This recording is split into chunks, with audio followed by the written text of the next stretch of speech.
Today, we are going to continue our discussion about some perspectives regarding solos versus teams when cleaning homes, such as the consistency factor, team morale, the awesome power of company cars, balancing solos and teams, and one added topic, cleaners stealing your clients. If you want to learn more about each one of these perspectives, stick around because we're going to teach you more.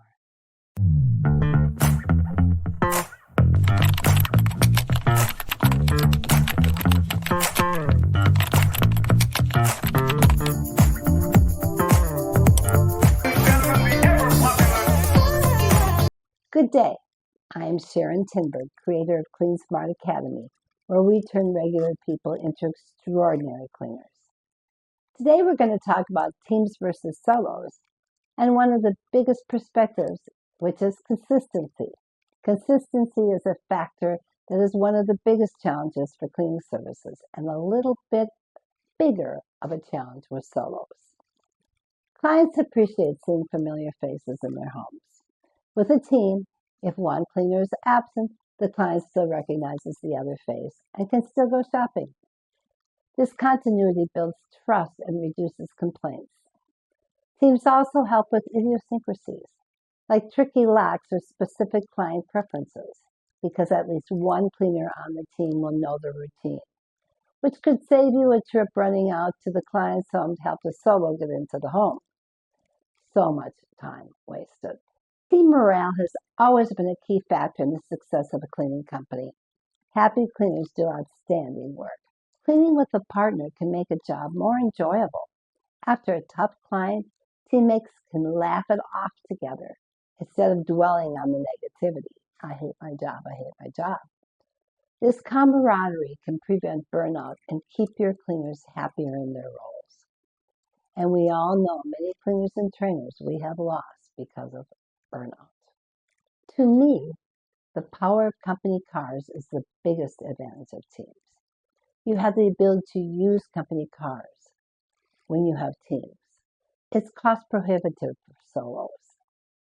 Company cars save money in the long run when shared by two cleaners. They reduce mileage reimbursements and provide a backup plan if a cleaner's car breaks down. Bring them another car. If you are running solos, that is not an option because you don't have any company cars. The result is you have to send a different cleaner, and here we go. The client sees a different face. The complaints roll in the door. Or perhaps you have to skip the client completely. There's no shifting of teams. There's no giving an extra job to two people. You would have to give it to one, and that can be very difficult. And think of the revenue in this. You'll either have to change all those jobs or skip all those jobs until the cleaner gets their car fixed and return to work. Beyond logistics, branded cars are powerful marketing tools. In gated communities where traditional advertising is restricted, like flyers, a wrapped car builds brand awareness. For my business, 40% of our sales came from the visibility of our branded vehicles, and they weren't even wrapped. We just had our names on them. And the last area I would like to cover of advantages of teams versus solos is solos kind of run their own company already and oftentimes will steal your clients. I just had a text exchange with one of my very favorite clients, and he brought that topic up. You rarely see theft when you have teams, and especially if you're using company vehicles. And one step further, I used to let my cleaners take the vehicles home and pick up their partners. That, of course, totally alleviated any theft because they didn't have cars to steal your clients because they couldn't go clean them anyway. That is another topic for discussion, however.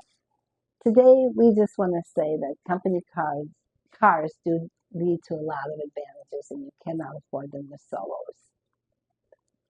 But if I had a company today, I would say, ultimately, I'd recommend running a mix of solos and teams. Solos maximize profit, but teams provide consistency, safety, and scalability.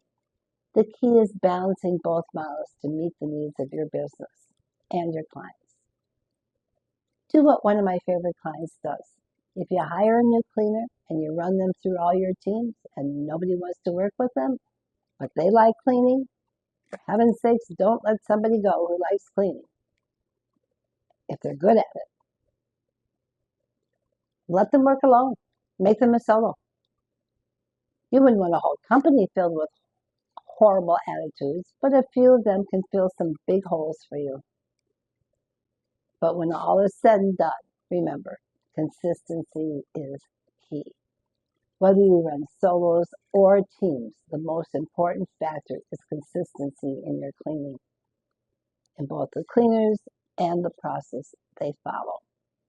Clients value reliability and attention to detail, and a well-documented process ensures that homes are cleaned perfectly every time. So, in my next video, I'll share some tips on how to organize your teams for maximum efficiency and enjoyment. If you have questions about solos, teams, or to create a consistent cleaning process, please feel to reach out to us at CleanSmart Academy by email, text, or phone call. Until then, happy cleaning.